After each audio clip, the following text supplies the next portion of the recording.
বিধান এভাবে আল্লাহর পয়গম্বর আল্লাহর নবী এক একটা কোরআনের বিধান সমাজে বাস্তবায়ন করেছেন।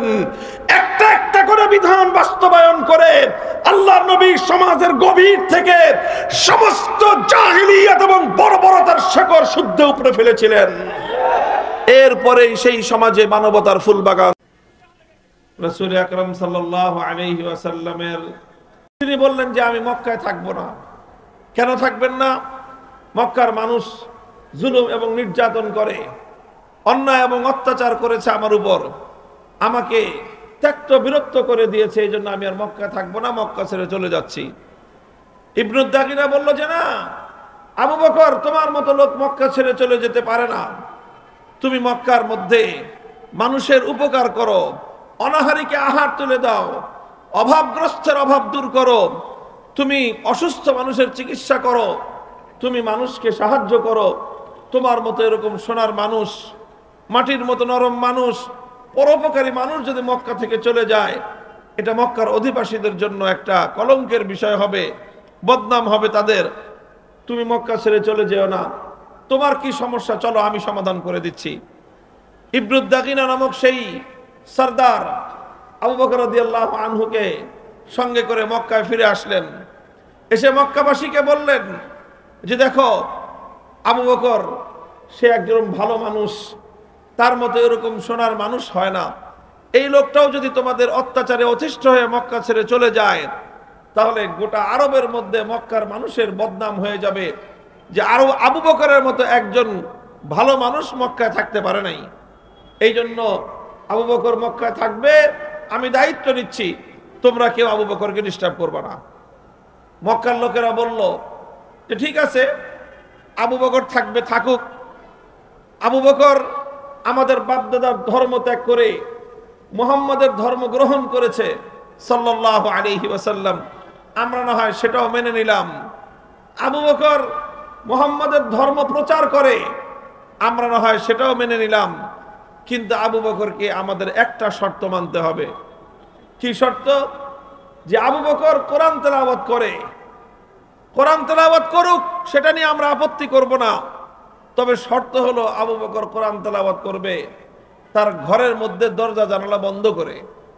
সে ঘরের বাইরে বারান্দায় অথবা উঠোনে দাঁড়িয়ে কোরআনে কারীমের তেলাওয়াত করে, এইভাবে উন্মুক্ত স্থানে সে কোরআন তেলাওয়াত করতে পারবে না। ইবনুদ দাকিনা জানতে চাইল কারণ কি? ঘরের মালিক আবু বকর, ঘরের উঠোনের মালিক আবু বকর, তার জায়গায় সে দাঁড়িয়ে কোরআন তেলাওয়াত করবে, তোমাদের সমস্যা কি?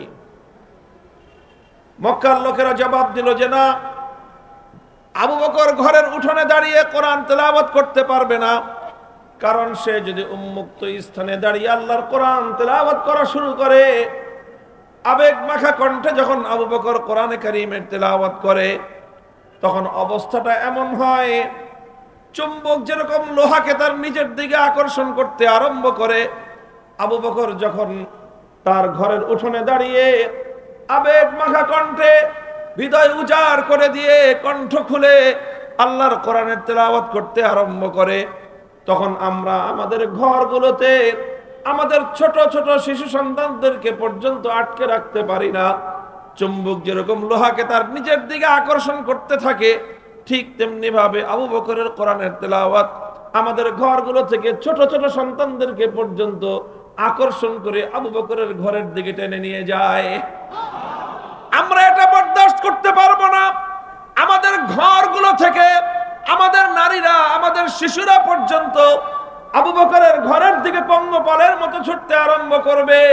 আর আল্লাহর কোরআনের তেলাওয়াত শুনে শুনে তারা এভাবে জাহেলিয়াতের পথ ছেড়ে দিয়ে আলোর পথের দিকে তারা অনুসারী হবে, আলোর পথের দিশারি হবে।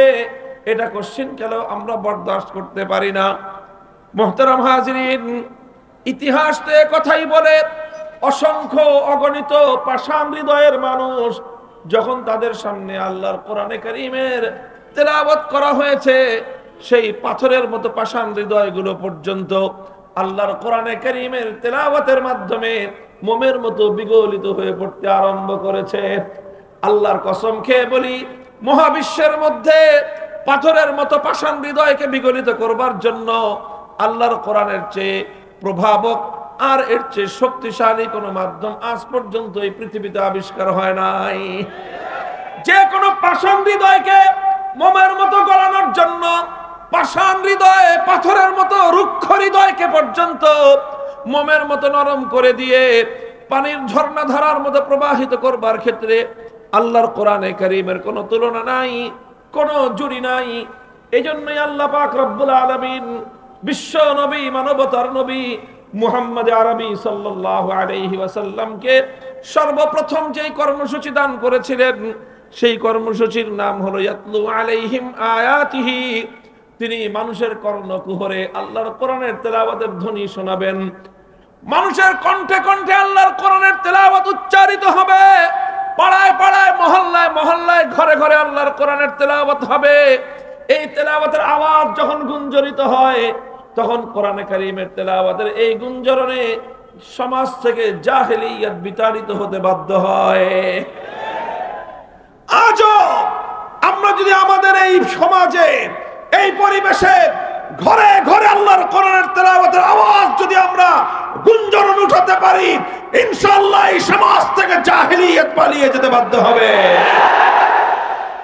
আলহামদুলিল্লাহ, কোরআনের তেলাওয়াত আছে, চলছে, কিছু কিছু মেহনত চলছে, মাদ্রাসাগুলো মেহনত করছে।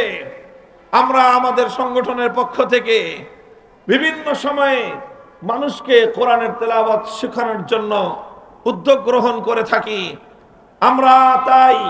আমরা চাই এই সমাজ পরিবর্তন হোক, এই জাহেলিয়াত পরিবর্তন হোক, এই বর্বরতার অবসান ঘটুক, এই অসভ্যতার অবসান ঘটুক, এই অশ্লীলতার অবসান ঘটুক।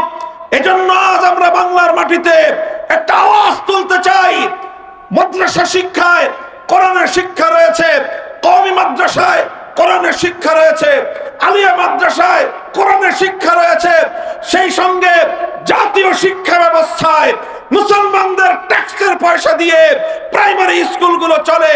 মুসলমানদের ট্যাক্সের পয়সা দিয়ে মুসলমানদের সন্তানদেরকে প্রাইমারি স্কুলগুলোতে বাংলা, অঙ্ক, ইংলিশ, ইতিহাস, ভূগোল অনেক বিষয় শিক্ষা দেওয়া হয়। এমনকি এখন তাদেরকে পিটি শিক্ষা দেওয়ার জন্য শিক্ষক নিয়োগ করা হয়। নাচ গানের জন্য পর্যন্ত নর্তকীর শিক্ষা দেওয়ার জন্য ব্যবস্থা গ্রহণ করা হচ্ছে। অথচ মুসলমানদের সন্তানদের প্রাইমারি স্কুলে আল্লাহর কোরআন শিক্ষা দেওয়ার কোনো ব্যবস্থা নাই। শাহজালালের বাংলায় 90% মুসলমানদের দেশে প্রাইমারি স্কুলে মুসলমানদের সন্তানদের কোরআন শিক্ষা দেওয়ার জন্য প্রতিটি প্রাইমারি স্কুলে একজন নুরানি মুআল্লিম, বিশুদ্ধ কোরআনের তেলাওয়াত শিক্ষাদানকারী শিক্ষক নিয়োগ করতে হবে। যদি এটা করা যায়, এই প্রাইমারি লেভেল থেকে ইনশাআল্লাহ নতুন সমাজ গঠনের কর্মী তৈরি হওয়া শুরু হবে। জাহেলিয়াত এবং বর্বরতার মূল উৎপাটন হওয়া শুরু হবে। এটা আজ আমরা শুধুমাত্র দাবি হিসেবে বলছি, কিন্তু বলতে বলতে আমাদের কথা যদি কর্তৃপক্ষের কান দিয়ে প্রবেশ না করে, কানে কিভাবে পানি ঢোকাতে হয় সে ব্যবস্থা তাওহীদি জনতা, কোরআন প্রেমিক জনতা গ্রহণ করতে বাধ্য হবে ইনশাআল্লাহ।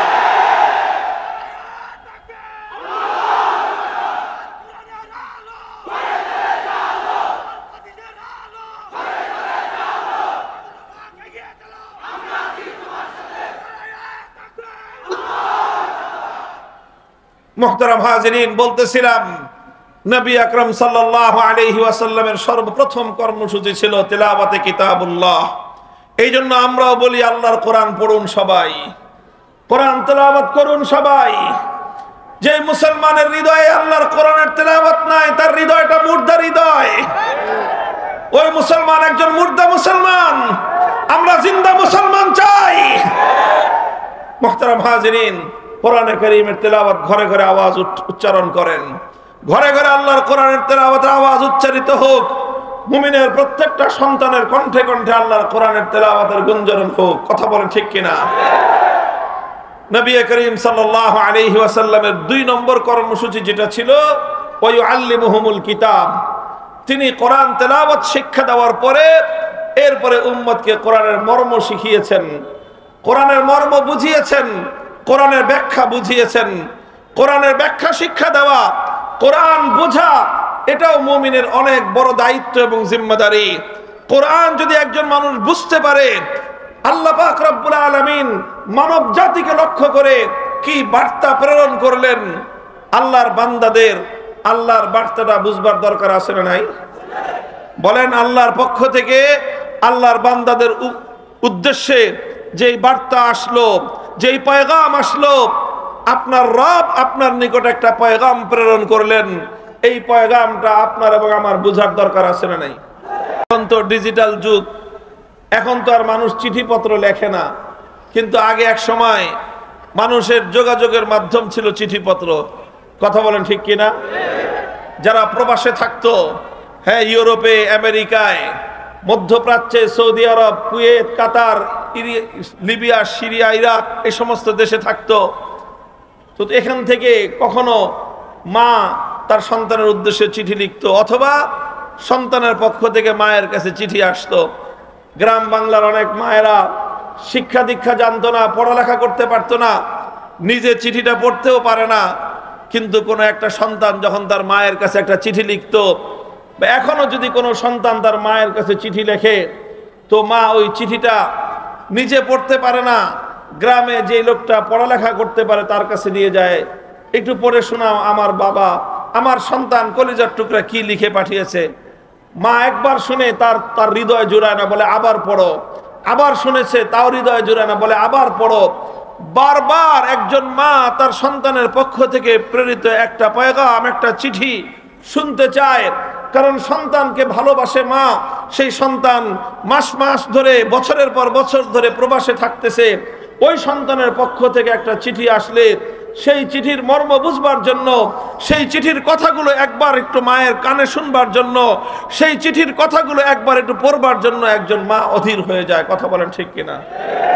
মুহতারাম হাজিরিন, তো একজন মা যেরকম তার সন্তানের পক্ষ থেকে প্রেরিত একটা পয়গাম বারবার বুঝবার জন্য অধীর আগ্রহ নিয়ে সে অপেক্ষার প্রহর গুনতে থাকে, বুঝবার জন্য সে পাগল পারা হয়ে যায়, অথচ আমাদের নিকট আমাদের রব্বুল আলামিন কোরআনে কারীমের মতো এরকম এক মহান পয়গাম দুনিয়ার প্রত্যেকটা মানুষকে উদ্দেশ্য করে আল্লাহ পাক রব্বুল আলামিন আরশের উপর থেকে প্রেরণ করলেন।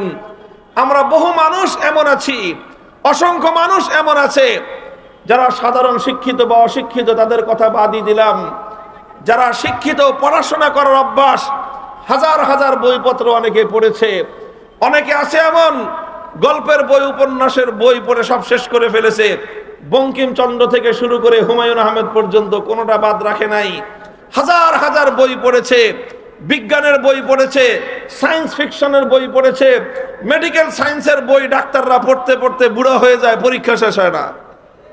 কথা বলেন ঠিক কিনা? পড়ুক, পড়াশোনা করা ভালো, কিন্তু বড় আশ্চর্য এবং হৃদয় বিদারক কথাটা হলো এই, অসংখ্য মানুষ এমন আছে সারাটা জীবন অতিক্রান্ত হয়ে গেছে, কিন্তু অন্তত একবারের জন্য হলেও আল্লাহর কোরআনে কারীমের সূরা ফাতিহা থেকে সূরা নাস পর্যন্ত পূর্ণ কোরআনটা একবার অন্তত অনুবাদ দেখে হলেও বুঝে পড়বার চেষ্টা করে নাই। একজন মুসলমানের জন্য এর চেয়ে বড় লজ্জার কোনো বিষয় হতে পারে না। এই জন্য আমাদের সকলের দায়িত্ব হলো কোরআনকে একটু বুঝার চেষ্টা করা, অল্প অল্প করে হলেও প্রতিদিন এক আয়াত, দুই আয়াত করে আপনি অনুবাদ পড়বেন। হক্কানি উলামায়ে কেরাম কোরআনে কারীমের অনুবাদ লিখেছেন, তাফসীর লিখেছেন, যে কোনো একটা নির্ভরযোগ্য তাফসীর অনুবাদ সংগ্রহ করে রেখে সেই অনুবাদ এবং তাফসীর একটু একটু করে পড়বেন। সবাই পড়বেন, মুসলমান পুরুষ হোক নারী হোক। যদি একজন মানুষ আল্লাহর কোরআনকে একটু একটু করে বুঝতে থাকে, অভিজ্ঞতার আলোকে দেখা গিয়েছে যে কোরআনের বাণীগুলো একজন মানুষের হৃদয়ে যেভাবে আঘাত করে, একজন মানুষকে যেভাবে হেদায়েতের পথের দিকে আকর্ষণ করে, পৃথিবীতে কোরআনে কারীমের মতো হেদায়েতের দিকে আকর্ষণ সৃষ্টিকারী এমন শক্তিশালী দ্বিতীয় কোনো জিনিস নেই। ওয়া ইউআল্লিমুহুমুল কিতাব, আল্লাহর পয়গম্বরের 2 নম্বর দায়িত্ব হলো উম্মতকে যে কোরআনের তেলাওয়াত শেখালেন, এবার তিনি সেই কোরআনের মর্ম বোঝাবেন, মর্ম শেখাবেন, তাফসীর করবেন। আলহামদুলিল্লাহ সুম্মা আলহামদুলিল্লাহ, একদিকে এখন যেমনি ভাবে উলামায়ে কেরাম এবং আমরা চেষ্টা করে যাচ্ছি মুসলমানদের সন্তানদেরকে আল্লাহর কোরআনে কারীমের বিশুদ্ধ তেলাওয়াত শিক্ষা দেওয়ার জন্য, সেই সঙ্গে মুসলিম জাতি যেন আল্লাহর কোরআন বুঝতে পারে তার জন্য অসংখ্য অগণিত পদক্ষেপ রয়েছে। তাফসীর গ্রন্থ লিখছেন উলামায়ে কেরাম, অনুবাদ গ্রন্থ লিখে লিখে প্রচার করছেন উলামায়ে কেরাম। তাফসীর মাহফিলগুলো হচ্ছে আল্লাহর কোরআনের পয়গাম বোঝানোর জন্য। মসজিদে মসজিদে তাফসীর হয় মানুষকে কোরআনের পয়গাম বোঝানোর জন্য। ও উম্মতে মুহাম্মাদিয়া, যদি তোমরা সফলতা চাও, কামিয়াবি চাও, আল্লাহর কোরআনকে বুঝবার চেষ্টা করো। কোরআন তোমাকে এবং আমাকে, গোটা উম্মতকে সফলতার রাস্তরণের দিকে নিয়ে যাবে ইনশাআল্লাহ। চেষ্টা করবেন তো কোরআন বুঝার? এটা গেল 2 নম্বর কাজ। আল্লাহর পয়গম্বরের 3 নম্বর কাজ যেটা, এটা খুব গভীর মনোযোগ দিয়ে শুনেন, বুঝেন। আল্লাহর নবী শুধু কোরআন তেলাওয়াত করে দায়িত্ব শেষ করেন নাই, শুধু কোরআন তাফসীর করে ব্যাখ্যা করে কোরআন বয়ান করে বুঝিয়ে দিয়ে আল্লাহর নবীর দায়িত্ব শেষ হয় নাই। নবীজির 3 নম্বর দায়িত্ব ছিল তালিমে হিকমত, অর্থাৎ আল্লাহর কোরআনে কারীমের প্রত্যেকটা আয়াতের বিধানকে, প্রত্যেকটা আয়াত আল্লাহ পাক যা বলেছেন, যেই বিধান নাজিল করেছেন, সেই বিধানগুলোকে তিনি শুধু বলে বলে বুঝান নাই, বরং প্রত্যেকটা বিধানকে তিনি প্র্যাকটিক্যাল বাস্তবায়ন করে উম্মতকে দেখিয়ে দিয়েছেন। একটা জিনিস আমি বলি যে কোরআনে কারীম এটা হলো একটা প্র্যাকটিক্যাল কিতাব। কোরআন কি বলেন তো? কি বললাম? একটা প্র্যাকটিক্যাল কিতাব। যারা জেনারেল লাইনে পড়াশোনা করেছেন, বিশেষ করে সায়েন্স যাদের ব্যাকগ্রাউন্ড, তারা ভালো বুঝবেন যে সায়েন্সের যে সকল সাবজেক্টগুলো আছে, এই যে সায়েন্সের যে কেমিস্ট্রি আছে, পদার্থবিজ্ঞান, এই পদার্থবিজ্ঞান বুঝতে হলে শুধু বই পড়ে বুঝলে হয় না, এটার জন্য প্র্যাকটিক্যাল করতে হয়। মেডিকেল সায়েন্স শুধু বই পড়লে, লেকচার শুনলে কেউ মেডিকেল সায়েন্সের ডাক্তার হতে পারবে না, বরং তাকে লেকচার শুনতে হবে, বই পড়তে হবে, সঙ্গে সঙ্গে প্র্যাকটিক্যাল তাকে অনুশীলন করে করে ডাক্তারি শিখতে হয়। ঠিক তদ্রূপ কোরআনে কারীম শুধু তেলাওয়াত করেই মানুষ বুঝতে পারবে না।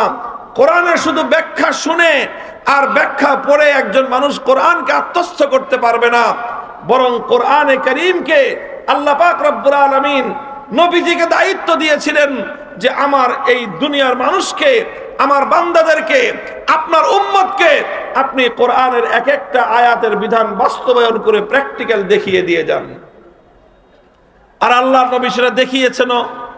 যেরকম আল্লাহর কোরআনে আয়াত নাজিল হয়েছে, আল্লাহ পাক নাজিল করেছেন আকিমুস সালাত, সালাত কায়েম করো। আল্লাহর নবী তেলাওয়াত করেছেন, 1 নম্বর দায়িত্ব পালন হয়েছে। অর্থ বুঝিয়েছেন, সালাতের অর্থ কি, ইকামতের অর্থ কি, 2 নম্বর দায়িত্ব পালিত হয়েছে। এরপরে আল্লাহর নবী 3 নম্বর দায়িত্ব পালন করেছেন, তিনি নামাজ আদায় করেছেন। নামাজ দেখিয়ে দেখিয়ে তিনি তার উম্মতকে, সাহাবীদেরকে বলেছেন, সাল্লু কামা রাআইতুমুনি উসাল্লি। হে আমার উম্মত, শুধুমাত্র আমার কাছ থেকে শুনে শুনে নামাজ পড়বে না, বরং আমাকে যেভাবে নামাজ পড়তে দেখেছো, আমাকে নামাজ প্র্যাকটিক্যাল দেখে দেখে তোমরা নামাজ শেখো। আল্লাহর নবী বিদায় হজে গিয়েছেন, 100 লক্ষ সাহাবায়ে কেরামকে সঙ্গে নিয়ে হজ করতে গিয়েছেন। আর উম্মতকে, সাহাবায়ে কেরামকে বলেছেন, খুযু আন্নী মানাসিকাকুম। হে আমার উম্মত, হজের এক একটা আমল তোমরা আমাকে দেখে দেখে প্র্যাকটিক্যাল শিখো। আল্লাহর নবী তার জিন্দেগিতে 27টা জিহাদে নিজে সশরীরে অংশগ্রহণ করে উম্মতকে দেখিয়েছেন কিভাবে আল্লাহর দ্বীনের জন্য জিহাদ করতে হয়। উম্মতকে শিখিয়েছেন, প্র্যাকটিক্যাল দেখিয়েছেন কিভাবে আল্লাহর দ্বীনের জন্য রক্ত দিতে হয়। প্র্যাকটিক্যাল দেখিয়েছেন কিভাবে আল্লাহর দ্বীনের জন্য ত্যাগের কোরবানি স্বীকার করতে হয়। দেখিয়েছেন কিভাবে বাতিলের মোকাবেলা করতে হয়, কিভাবে কুফর এবং তাগুতের বিরুদ্ধে সিনা টান করে সামনের সম্মুখের সারিতে গিয়ে যুদ্ধের ময়দানে বুক টান করে বাতিলের মোকাবেলা করতে হয়। এটা শুধু মুখে বর্ণনা করে বয়ান দিয়ে আল্লাহর নবী বোঝান নাই, প্র্যাকটিক্যাল করে করে তিনি দেখিয়েছেন।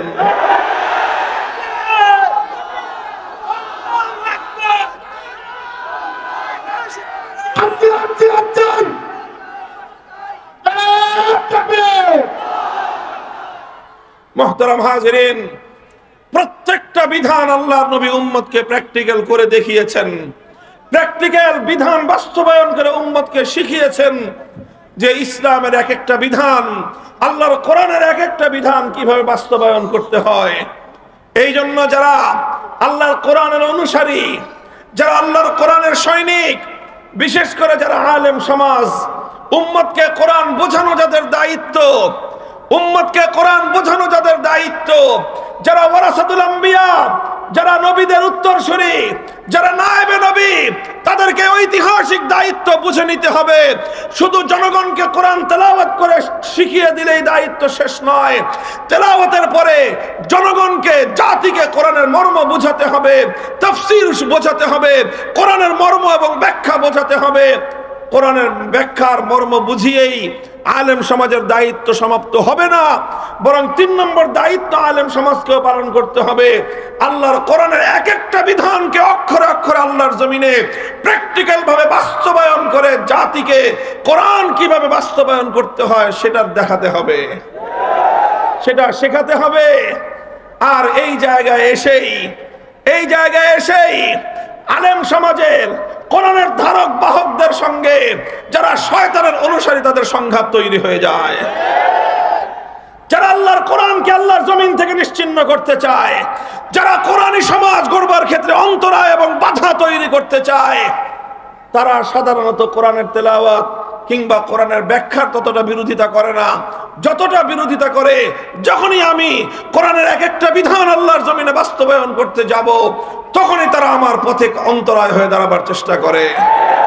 তারা চেষ্টা করবে, তারা কাজ করবে তাদের শয়তানের পক্ষে, তারা কাজ করবে আল্লাহর কোরআনের বিপক্ষে, তারা কাজ করবে কোরআনের এক একটা বিধান বাস্তবায়নের ক্ষেত্রে বাধা হয়ে দাঁড়াবে।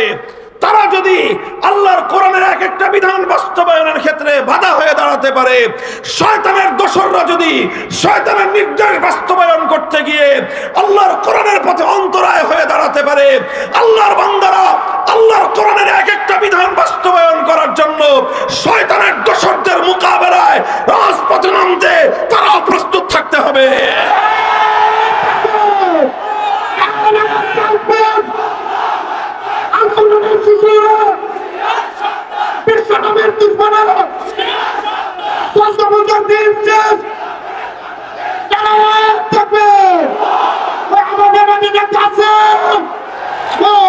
সমাজের মধ্যে আলোকিত সমাজ তৈরি হয়েছিল, এরপরে সারা পৃথিবীকে তারা আলো বিকিরণ করতে পেরেছিল। মুহতারাম হাজিরিন, এই জন্য আমি বলি, এই যে বিচার ব্যবস্থার যে বৈষম্য, আজ এ কথা বলতে বাধ্য। আমরা একটা দেশে বসবাস করছি, একটা সমাজে বসবাস করছি, আমরা এই সমাজ নিয়ে অনেকে গর্ব করি, অহংকার করি এই দেশ নিয়ে। আমরা তো বলি, এখন আগে বলতাম স্বাধীনতা পেয়েছি, 5ই আগস্টের পরে তো বলি দ্বিতীয় স্বাধীনতা। সব ঠিক আছে, স্বাধীনতা তো অনেক পেয়েছি, তবে এখনো আমি বলবো স্বাধীনতা পেয়েছি, স্বাধীন হয়েছে আমার মাটি, মানচিত্র স্বাধীন হয়েছে, স্বাধীন হয়েছে পতাকা, স্বাধীন হয়েছে, কিন্তু এ জাতি এখনো পর্যন্ত স্বাধীনতা পায় না। মানচিত্রের স্বাধীনতা পেয়েছি, পতাকার স্বাধীনতা হয়েছে, জাতির স্বাধীনতা এখনো পর্যন্ত হয় নাই। বলবেন কেমনে জাতির স্বাধীনতা হয় নাই? দেখেন, এই বিচার ব্যবস্থার কথা বললাম তো, আমি এই বিচার ব্যবস্থার কথাই বলি। আজ আমরা যেই দেশে বসবাস করি, এই দেশে একটা বিচার ব্যবস্থা আছে, এই দেশে আদালত আছে, আইন আদালত আছে।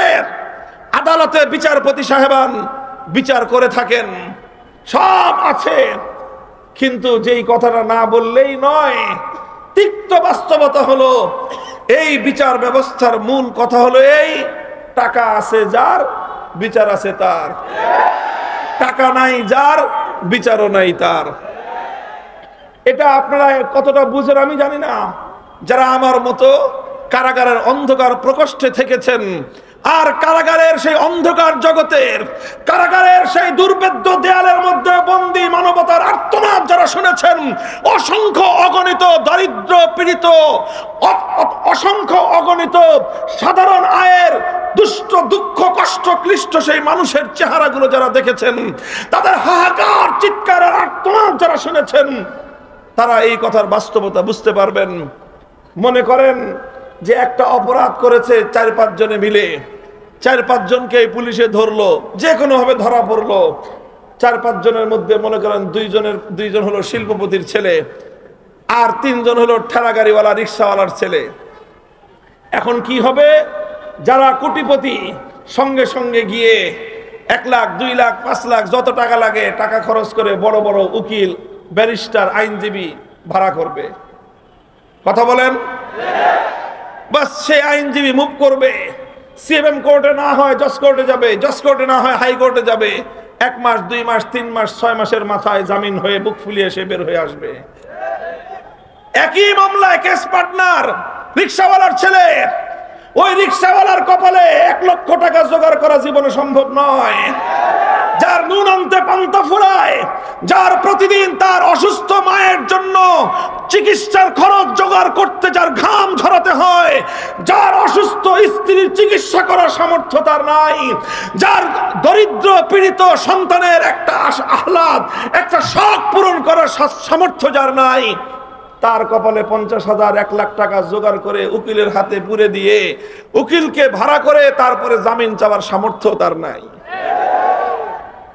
এখন যেহেতু তার পক্ষে বড় উকিল নাই, তার জামিনও নাই।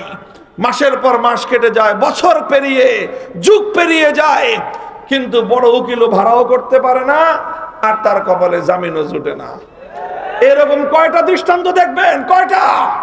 শত শত নয়, হাজার হাজার বন্দী আজ বাংলাদেশের কারাগারগুলোতে প্রায় 70 থেকে 80,000 বন্দী আছে। এই 80,000 বন্দীর মধ্যে অসংখ্য অগণিত বন্দী এমন আছে শুধুমাত্র দারিদ্র্যের কারণে, গরিব হওয়ার কারণে, অর্থনৈতিক অসঙ্গতির কারণে নামজাদা উকিল ব্যারিস্টার ভাড়া করার সামর্থ্য তাদের নাই। অনেকে বলবে গরিব দুঃখীর মামলার ব্যয় বাংলাদেশ সরকার দেয়, এটা লেখা থাকে কোর্টে এবং বিভিন্ন থানার গারদে।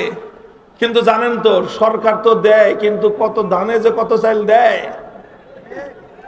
সরকারের ওই উকিলকে পাইয়া নিজের মামলা চালাইতে ওই উকিলের পিছনে যে কি পরিমাণ তেল ঢালতে হয়, কেউ যদি সরকারি উকিলের পিছনে পড়ছেন তো তার খবর আছে। মুহতারাম হাজির, এটা বাস্তব কথা। যদি লক্ষ লক্ষ টাকা খরচ করে নামি দামি শক্তিমান উকিল ভাড়া করতে পারেন, আপনার কঠিন মামলা মুহূর্তের মধ্যে পানির মতো আসান হয়ে যাবে। আপনি উকিল ভাড়া করতে পারবেন না, বড় ব্যারিস্টার আপনার পক্ষে দাঁড়াবে না, সাধারণ মামলা আপনার জন্য জটিল হয়ে যাবে। এটাই হলো বর্তমান বিচার ব্যবস্থার সার কথা। যারা বিচার ব্যবস্থার সাথে সম্পৃক্ত আছেন, আমার উপর রাগ করেন না, আমাদের উপর রাগ করেন না। আমি কোনো উকিলের বিরুদ্ধাচরণ করি নাই, বলছি কিছু? উকিলরা এটা পেশা, উকিলদের পেশা। ডাক্তারদের যেরকম ডাক্তারি করা যেরকম পেশা, উকিলদের ওকালতি করা তাদের পেশা। এই পেশায় পেশাজীবী হিসেবে তারা কাজ করে তাদের সংসার চালায়, টাকা পয়সা ইনকাম করে, সহায় সম্পত্তি করে। কাজেই তারা তো মানুষের কাছ থেকে টাকা পেলে কাজ করবে, এটা স্বাভাবিক। সমস্যা তো উকিলদের নয়, সমস্যা ব্যারিস্টারদের নয়, সমস্যা বিচারপতিদের নয়, সমস্যা হলো বিচার ব্যবস্থার। বলবেন সমস্যা বিচার ব্যবস্থার কেন? কারণ এই বিচার ব্যবস্থা মুসলমানদের উপর চাপিয়ে দিয়ে গেছে পশ্চিমা ব্রিটিশ সভ্যতা। এই বিচার ব্যবস্থা ব্রিটিশের প্রবর্তিত বিচার ব্যবস্থা, এই শাসন ব্যবস্থা ব্রিটিশ প্রবর্তিত শাসন ব্যবস্থা। আমরা যে শিক্ষা ব্যবস্থা এখন আমাদের সন্তানদেরকে শেখাই, এই শিক্ষাটাও শিক্ষা ব্যবস্থা ব্রিটিশ প্রবর্তিত শাসন শিক্ষা ব্যবস্থা। তাহলে স্বাধীন হলো কোথায়? বলেন স্বাধীনতা পেলাম কোথায়? মাটি স্বাধীন হয়েছে, পতাকা স্বাধীন হয়েছে, মানুষ স্বাধীন হয় নাই। মানুষ তো সেদিন স্বাধীন হবে যেদিন ব্রিটিশ প্রবর্তিত বিচার ব্যবস্থাকে ধ্বংস করে ওই বিচার ব্যবস্থার ধ্বংসস্তূপের উপর আল্লাহর কোরআনের বিচার ব্যবস্থা কায়েম করতে পারবে। মানুষ স্বাধীন হবে সেদিন যেদিন জাহেলি সমাজ ব্যবস্থাকে ভেঙে চূর্ণ বিচূর্ণ করে শাহিনী জমা সমাজ ব্যবস্থার উপর খেলাফতের রাজ কায়েম করতে পারবে, সেদিন জাতি স্বাধীন হবে।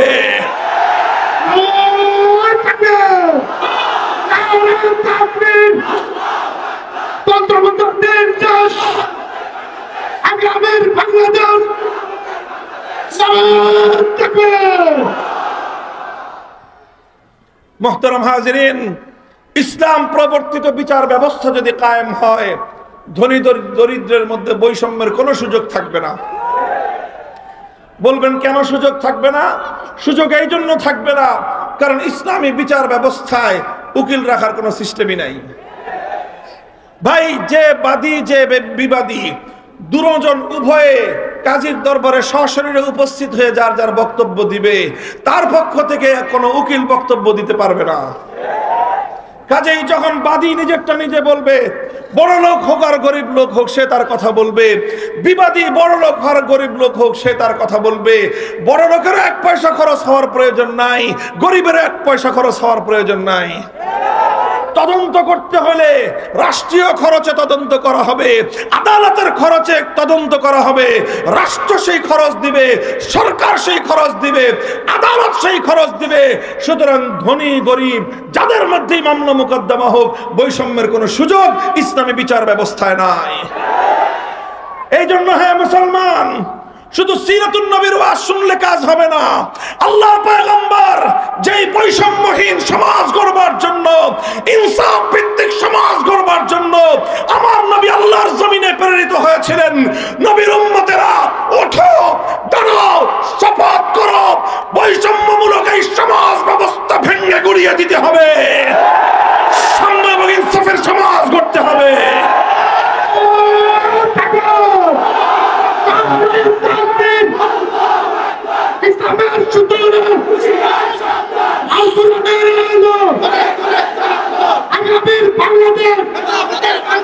আমাদের মধ্যে নেতা আছে,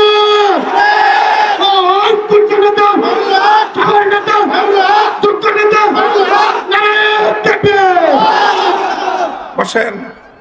মুহতারাম হাজিরিন, মনে রাখবেন, ইনসাফ, ন্যায়পরায়ণতা, সাম্য কায়েম করা, বেইনসাফি দূর করা সমাজ থেকে, এটা শুধুমাত্র বৈষম্য বিরোধী ছাত্র নেতৃবৃন্দের দায়িত্ব একা নয়।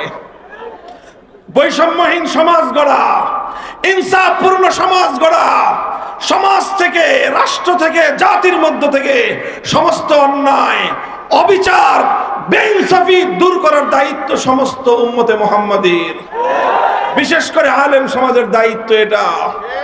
আল্লাহর কোরআন সূরাতুল হাদীদের মধ্যে আল্লাহ বলেছেন, লাকাদ আরসালনা রুসুলানা বিল বায়িনাত ওয়া আনজালনা মাআহুমুল কিতাবা ওয়াল মিজান লিয়াকুমান নাসু বিল কিসতি। আল্লাহ বলেছেন, আমি সমস্ত নবী রাসূল দুনিয়াতে প্রেরণ করেছি, সমস্ত আসমানি কিতাব আমি নাজিল করেছি। মৌলিক একটা উদ্দেশ্য হলো মানব সমাজের মধ্যে ইনসাফ কায়েম করা। আমাদের আলেমদের কাছ থেকে, হুজুরদের কাছ থেকে এক শ্রেণীর মানুষ ইনসাফের কথা, বৈষম্যহীন দেশ গড়ার কথা, সমাজ গড়ার কথা শুনতে চায় না। তারা শুধু আমাদের কাছ থেকে ওয়াজ শুনতে চায়, আখিরাতের ওয়াজ। তারা শুধু আমাদের কাছ থেকে শুনতে চায় কবরের ওয়াজ। তারা বলে যে হুজুর, মাটির নিচে যা আছে বলেন, আসমানের উপরে যা আছে বলেন। আসমানের নিচে আর মাটির উপরে যা আছে যত রাজনীতিবিদরাই বলবে। এটা আরেকটা জাহেলিয়াত। এই ধোঁকাবাজির রাজনীতি, এই বিলাসিতার রাজনীতি, এই পুঁজিবাদের রাজনীতি, এটাই সমাজকে ধ্বংস করে সেরেছে। এই ধোঁকাবাজির রাজনীতি সর্বপ্রথম লক্ষ কোটি মুসলমানের ঈমান হরণ করেছে, সমাজকে, মুসলমানদেরকে ইউছে। হে মুসলমান, আল্লাহর কোরআন যে রাজনৈতিক দর্শন দিয়েছে, তুমি মুসলমান যদি রাজনীতি করতে হয়, কোরআনের বাইরের রাজনীতি কোনো মুসলমান করতে পারে না। সে আওয়াজ তুলতে হবে আজকে, সে কথা বলতে হবে বলিষ্ঠ কণ্ঠে। হে আমাদের যুব সমাজ, বিশেষ করে তরুণ সমাজ, মেহনতি সমাজ, ছাত্র সমাজ, তোমরা যদি দাঁড়িয়ে যাও, ইনশাআল্লাহ আগামীর বাংলাদেশ হবে আল কোরআনের বাংলাদেশ।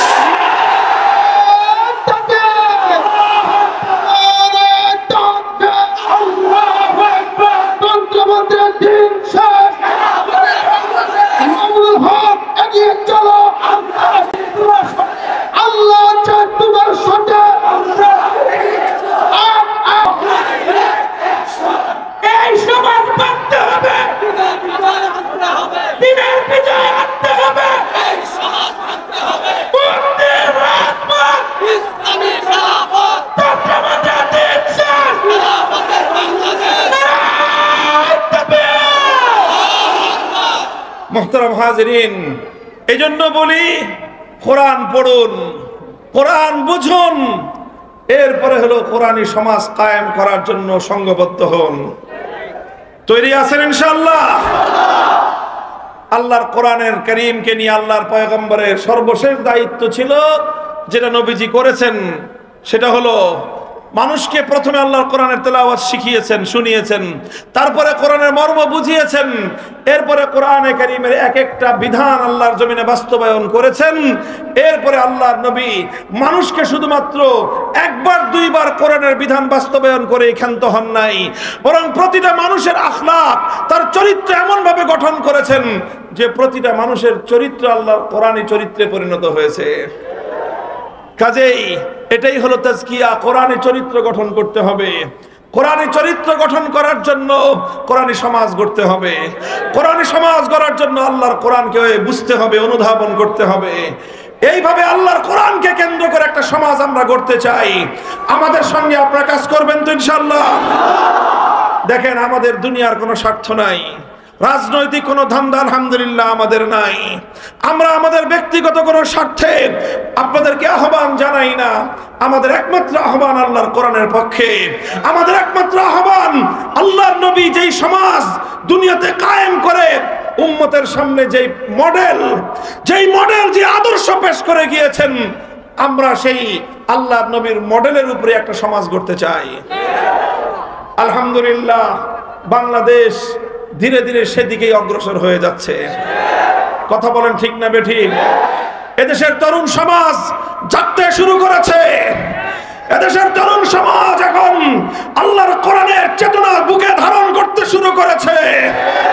এদেশের তরুণ সমাজ তারা ফ্যাসিবাদের বিরুদ্ধে, স্বৈরাচারের বিরুদ্ধে, জালিমের বুলেটের মুখে বুক চিতি আবু সাঈদের মতো দাঁড়িয়ে যেতে শিখেছে।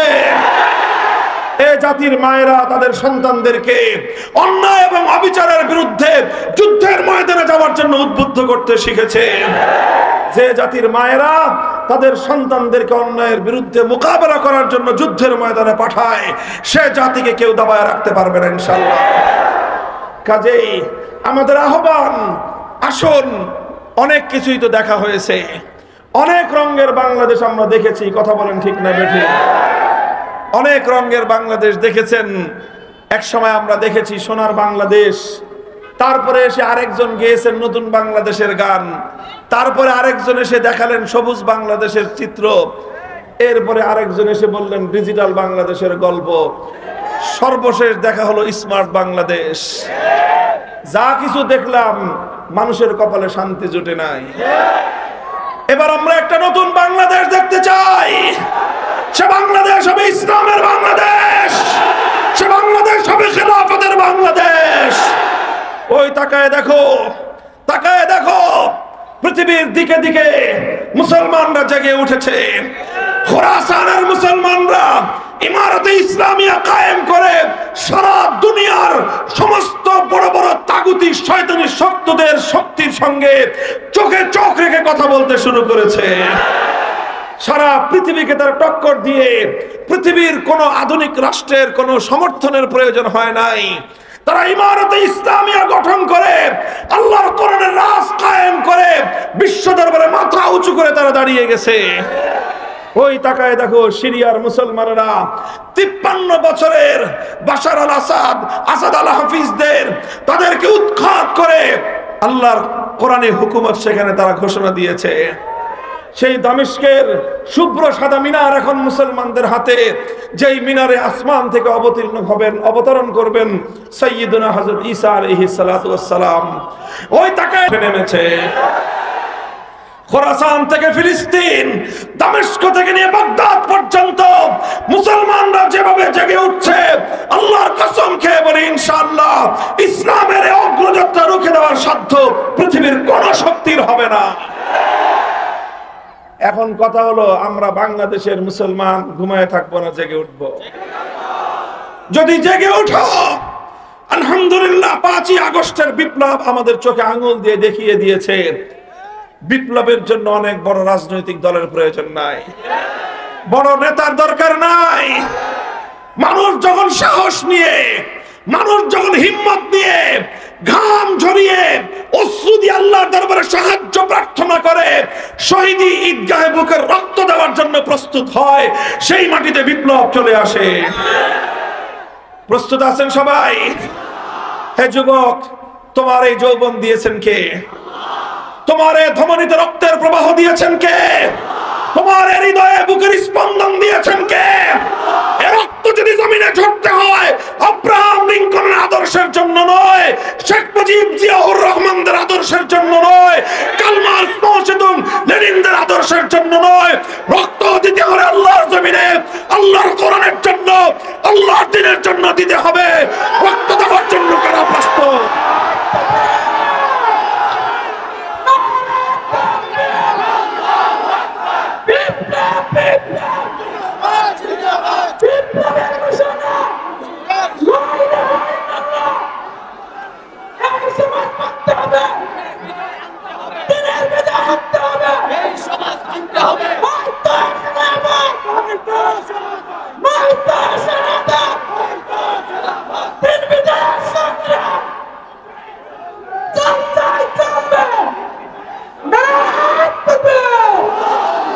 হ্যাঁ, ইসলামের সেই বিপ্লবের জন্য প্রস্তুত আছেন তো? কারা কারা প্রস্তুত আছেন? হাত তুলে দেখান, হাত তুলেন। রাজি আছেন তো ইনশাআল্লাহ? হাত নামান, হাত নামান, হাত নামান।